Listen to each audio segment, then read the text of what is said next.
Oh my gosh.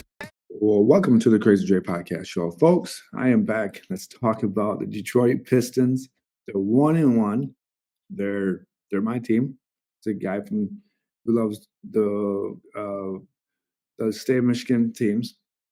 I don't know why I'm stuttering or being blocked out of my mind or something, but Detroit's back in the playoffs since like 2017 or somewhere around the 18 and around there. But Cade Cunningham is leading the way. He's our star player. He is basically the man, the hour of the show. Everyone, Detroit against the Knicks. Knicks won game one. It sounded like the Knicks were struggling in the first game. Throughout the most of the game in the fourth quarter, the Knicks came back and beat Detroit. There is a bit of a controversy with Jalen Brunson. Game two, Detroit was up in the lead most of the game and everything else with it. I'm gonna put this stat up here of Detroit Pistons in the next game. I'm gonna go through the stat, all the field goals percentage and everything else with it. So now that you see where I'm looking at, it's from the ESPN.com. So Pistons won 100. The Knicks lost to the Pistons 94. The first quarter points was 25-18. Detroit. The second quarter was 30-31. The Knicks. The third quarter, Detroit 20-18. In the fourth quarter, 25-27. The field goal 33 for 74 for Detroit, 44%. The Knicks 34 for 81, 42%. Obviously, the 3-point 6 for 27. The Knicks 10 for 35. This is an issue that I'm always going to have with any NBA team. It doesn't matter if it's the Knicks, Brooklyn. It doesn't matter if it's LA. It doesn't matter if it's Oklahoma. Just way too many 3-pointers. So Beasley was not on for Detroit that game. I know I will go to his stats. Well, he's basically 1 for 8 on that stat for 3-pointers. He's a 3-point guy, comes off the bench. You kind of have to set him up a lot of times through picks and rotations. He hits a lot of shots through the movement without the ball. I see him more of a more productive player at home, more relaxed, more chilled. But I'm going to go through other stats as well. So the 3-point percentage was 22%, 28% for New York Knicks. I think that both teams are just shooting in between 3-pointers. Again, it's a long story short. Everyone thinks the same thing that I'm doing. Detroit won the free throw line, 28-34. To the Knicks, 16 out of 19, 82% for Detroit, 84% for the Knicks. But Detroit got to the free throw line 34 times. And that is something that's crucial in all playoffs, especially if you're on the road. If you're a road team for Detroit, or any time that you're on the road for any team, it's important to get to the line, to stop the clock, to stop the momentum of the home team, the crowd, everything else with it. I think a lot of times free throws are overlooked. Yes, there were a lot of calls during game two that when Detroit drove to the basket, even Malik Beasley or Cade Cunningham, there were not a lot of good calls. Brunson got a lot of bad calls, or for good calls if you're a Knicks fan, way outside of the 3-point line. I really think that if Detroit's going to stop Brunson, don't just stop him. Just let him take 3-pointers.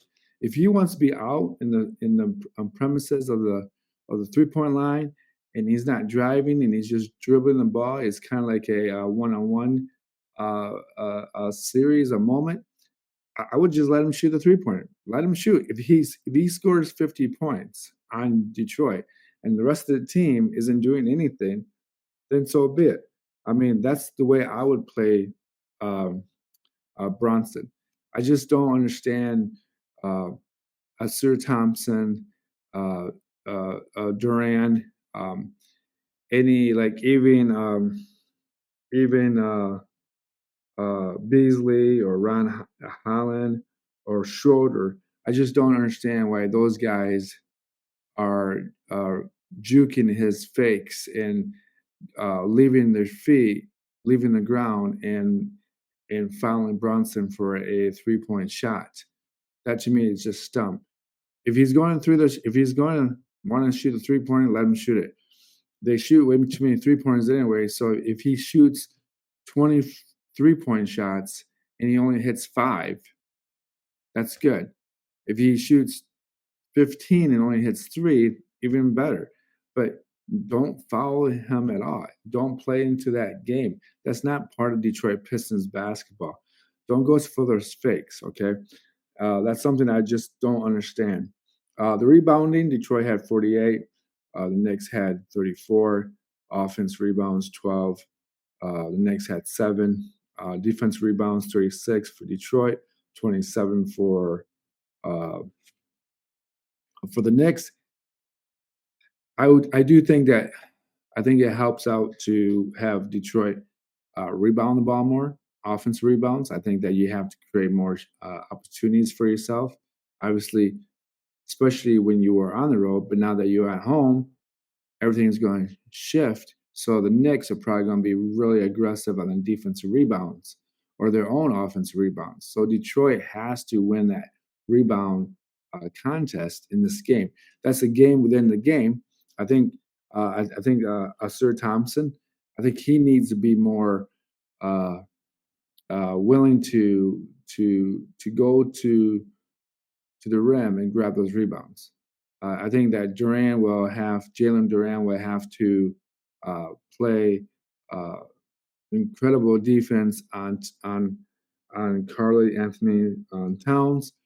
Uh, Towns sometimes will fold his cards or his play during the playoffs. So the fact that Towns only scored 10 points for the Knicks in game 2, that's a crucial thing. Uh, Going back to Jalen Duran, he only had 5 rebounds, and I want him to have more rebounds. Going with Asur Thompson, he also only had 5 rebounds.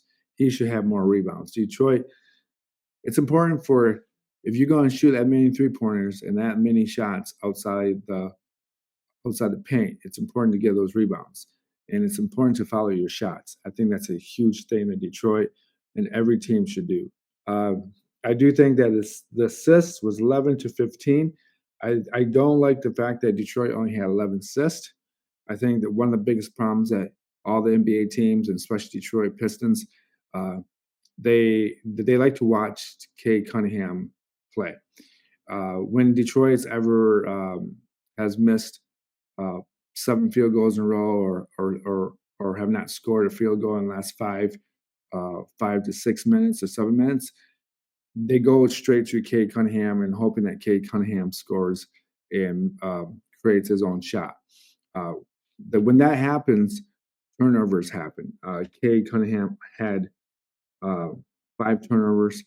I think that in itself is obvious to the reason that when you don't move without the ball and you play 1-on-1, or you only pass twice. So Kay Cunningham passes to Duran, and then Duran finds Malik Beasley or Schroeder. That's that's their play. Where in reality, you want Kay Cunningham passing to Duran, but then Kay Cunningham running through a pick through a Thompson. They said Thompson should be picking for Kay Cunningham going around the other side of the court. And when the ball is at on the certain side with Beasley, through that pick through Kay Cunningham would get a free open shot, 3-pointer or 2-pointer, or even a backdoor uh, basket to the hole. That's something that Detroit. I stress a lot about uh, uh, players moving without the ball. And this is something that has gone away from the NBA. I think some teams do it really better. I think Detroit has a struggle sometimes because of certain players that can't really create their own shots.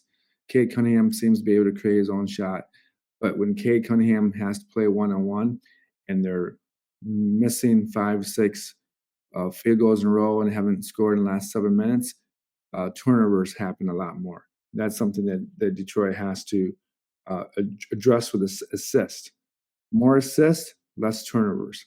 The steals, 7 to 8. Uh, I think a lot of those steals on both sides of their teams were players, uh, uh, players who are not ball handlers or players who are dribbling way too much are turnover the ball, are turnovering the ball. The blocks, Jalen Duran had a huge block in the fourth quarter. Um, Detroit had 4, Knicks had 1. Total turnovers, 16 for Detroit, 14 for the Knicks. 16 isn't that bad, but still, 16 should be down to like 10. 10 turnovers per game is better. It's a better stat. Again, I will tell you that Cade had 5 turnovers. Uh, Jalen Brunson had 6 turnovers.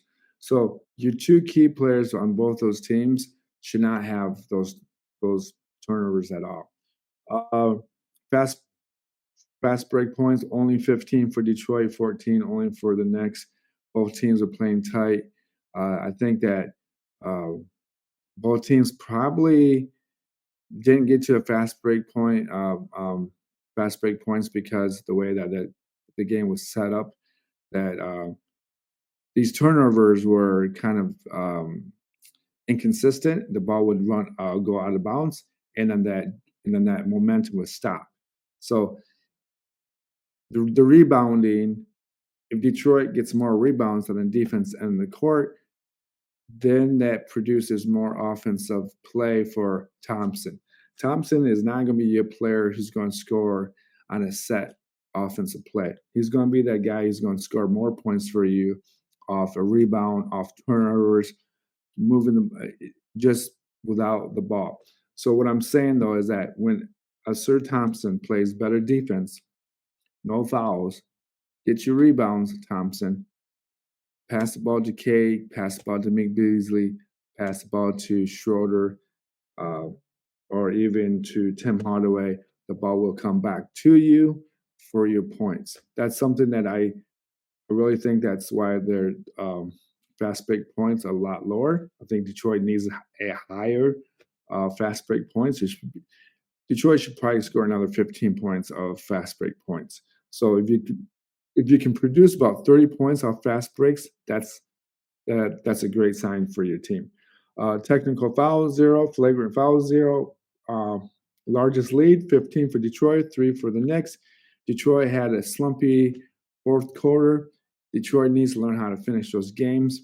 I think that a lot of times Detroit gets really sloppy. And when Detroit gets sloppy, when Kay Cunningham goes on the bench, if Malik Beasley isn't feeling it or he's not hitting his 3-point shots, that seems to be an issue in itself. When Beasley is able to hit his shots, Detroit seems to be able to keep uh, a certain level of the lead. Um, what else could I? There's total fouls: 24 for Detroit, 22 for the Knicks. Overall, folks, this is a huge game for Detroit. They won the first. They lost the first game. They won the second game. Uh, uh, I'll go through a quick stat for the players itself. Tobias Harris, 6 for 11, 1 for 4 for the 3-point line, 2 for 2 for free throws. He had a total of 15 points, plus minus 8 when he was on the court. 13 rebounds. That's what we need. I was expecting more out of Thompson to have more rebounds. Thompson was only 2 for 7, 1 for 4 for the free throw line, 5 points. Uh, those points are deceptive for Detroit. I think if you're looking for a Sir Thompson to have like 8, 9, or 15 points, you're being misled. I think if you are hoping Thompson gets his points, you're hoping that they're off their fast break points. when Detroit's doing good on defense rebounds and get to and going through the fast break transition, that's when Thompson's going to score you 8 to 12 points easily. Thompson, Tobias Harris, you know, I was very surprised and very happy that he had 13 rebounds. But I'm hoping that Thompson picks up more of the slack because he needs to rebound the ball more.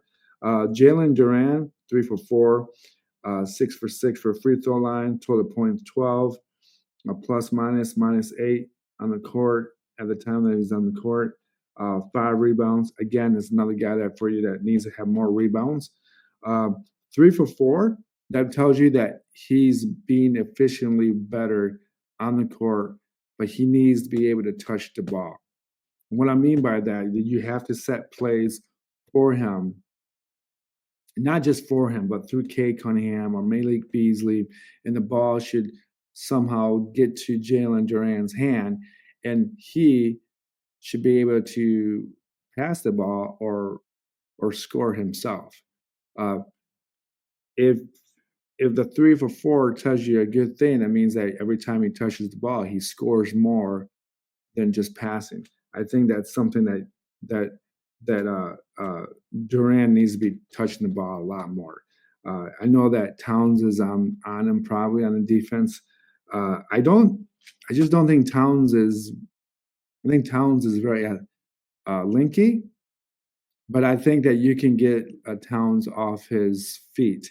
So I think you can get him off balance by Durant's uh, ability to move without the ball. I really think that he could do that. Cade Cunningham, 11 for 21, 1 for 4 for 3 points. Again, when Cade Cunningham is on for 3 point line, Detroit seems to be a lot better. And when Malik Beasley's hitting his 3 point shots, he's a lot better.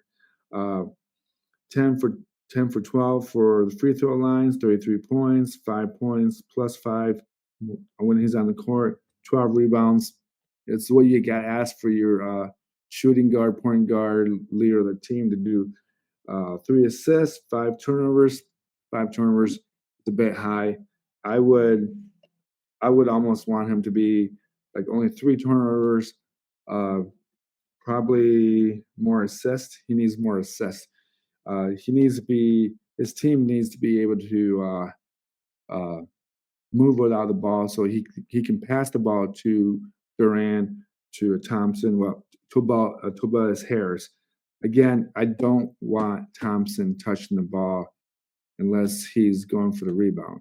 He's not. He's not the twin that scores. He's not the scorer of the twins.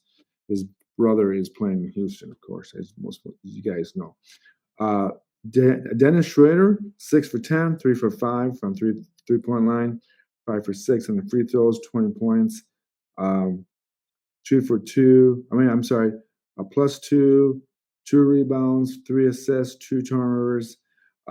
Dennis Schroeder, I get the feeling a lot of people like Dennis Schroeder at the bar that I was watching the game at Pepino's. Uh, a lot of people like him. I sometimes think he's a little shaking his head a little bit. I think he uh, plays on this bad boy image. That's old school Detroit Pistons, Isaiah Thomas, um, Bill Laimbeer era of bad boys. I want people to get away from the bad boy era because I don't want them to be associated Detroit now to that team. It's a whole different era, a whole different way of playing basketball. Dennis Schroeder almost got himself a technical when one of the Knicks players was throwing the ball to the ref, and it almost hit Schroeder in the head, and Schroeder just blew up. I in the first 5 replays, they didn't even show that part where the ball was thrown over Schroeder's head. So, do I think that he's overreacting? Sometimes I do. I like to see him. Uh, Sometimes I would rather have Ronald Holland in on the court. I would have taken out Shorter for like a minute, 2 minutes at that instance, and have Holland on the court. Maybe more of his balanced player at the moment. Sometimes I think that if you try to play onto that bad boy image, it's not going to work for you because we're not. This is not Detroit Bad Boys. Tim Hardaway was a disappointment. 0 for 8, 0 for 6 for 3 point line, -2 on the court, 1 rebound, 1 assist, 2 turnovers. Tim Hardaway is that guy that's not going to produce a lot of points, not going to do much for you in the playoffs. He's decent enough to get you points during the regular season if you're doing FanDuel, any of the other types of sites. Uh, I just don't. I think that uh, even with Ivy coming back next year, I don't think he's gonna be back this year, but uh, Ivy will be replacing Tim Hardaway easily. It's going to be Kate Cunningham and Ivy starting. I sometimes have issues about that. Another reason I'll get to that next year or when the season's over. Paul Reed wasn't a essential surprise. 3 for 4. Uh, 0 for 0 free throws, 0 for 3 point line, 6 points, plus 13. When he's on the court, 1 rebound, 2 turnovers, 1 steal. This guy knows, he just seems to know how to play around the basket. He knows how to play on the court. He knows how to be that distraction, that defender on the court. The numbers may not show it all right there for you folks, but he seems to be able to uh, manipulate the defense of the offense of the other team to take bad shots, not get enough rebounds, not get enough of an opportunity to score when he's on the court. 3 for 4 just tells you that the centers are much more important than they look like. If Duran and Paul Reed are 3 for 4, what does that tell you? That tells you that the interior of the defense, the big guys in the defense for the Knicks, cannot cover those guys at certain situations, certain spots. Paul Reed got an important rebound, so did Duran. Duran got a couple blocks, but that tells you something about that. Uh, uh, the only thing I would tell you about the Knicks is Josh Hart had 7 defense rebounds. Um, he only had 10 points, along with OG and Nabi, and Towns only had 10 points, and Josh Hart only had 10 points. So those power forward centers, small forward guys, they're not really doing much. Detroit's just being more aggressive. I like the aggressiveness. Again, Detroit, if they get more rebounds on defense, you transition in basketball, more transition points will come through. Uh, Malik Bridges only had, well, he did. He was the man. Had 19 points. Obviously, Brunson had 37 points. 37 points off probably a lot of flopping. He was 9 for 11 on the free throw line, but you know what, folks? That's what you expect in the playoffs, especially when you're playing against a team that does that a lot. A lot of teams, what they do is that if they're the home team, they're going to get the calls. Now, if you're a guy or a girl who is roughly over 37 years old, so you remember the 2004 Detroit Pistons, and then your dad, your brothers remember the bad boy era, and that era of the Pistons, the era of the Bulls, the era of the Lakers and Celtics. You know, you're going to remember that those calls are going to be uh, for that all-star player. That means players like Michael Jordan, Isaiah Thomas, Joe Dumars, Larry Bird, Magic Johnson, Dr. J. They're going to get the foul calls, and Bronson's that guy who's going to get foul calls. It doesn't matter if he flops and it looks like a dead fish out of the sea. If that team's at home, more calls is going to happen. More calls is going to be for that team. Now, the difference is that Kay Cunningham doesn't play that BS persona, flopping and fishing out of the sea and faking like he got hit hard, because he doesn't play like that. He doesn't need to. But does Detroit misfortune in their calls? Yes. Do I think Detroit's going to get bad calls at home? Yes. But you know what Detroit did better in this game than they did in the first game was the fact that They played through those moments. They didn't let those moments get to them. And I think that any fan that watches basketball today that is pissed off at Brunson's flopping, it's basketball. It's always been basketball. Flopping, pretending that you get hit. It's just like soccer. It's just like the WWE. It's part of the game now. Everyone knows that. Don't get mad about it. Just play along the game. There you go, folks. Game 3 is in Detroit. It's going to be on Thursday, and I think, and I think that the game will be. Let me see here. The schedule for Game 3. It will be at 7 p.m. on TNT at home for Detroit. So this is going to be huge. This is the first game in a long time for Detroit at home in the playoffs. My dad passed away about a year and a half, and now it's Pistons on the playoffs. Now, folks, this is going to be a good game. I see Detroit winning this game by 5 points. No, well, the spread is probably like 3.5 points. Knicks. That's what I'm thinking. But I feel like Detroit can win this game. The Detroit needs to win this game. The Knicks need to win this game to bring back so that they take over the series. If Detroit wins Game 3, they're in the control of the series. But there you have it, ladies and gentlemen. Thank you for watching and listening to the Crazy Dre podcast show. You can find me on YouTube. You can find me on rss.com. Thank you for them for distributing my case, my podcast. Thank you, Apple, like Spotify. Thank you, all the other platforms that people download my apps, download my show, the Crazy Dre podcast show. It's usually on twice a week. I try to do one on Monday and maybe one on Thursday, depending on a major event, major issues. Peace, love, and I'm out of here. Go Detroit.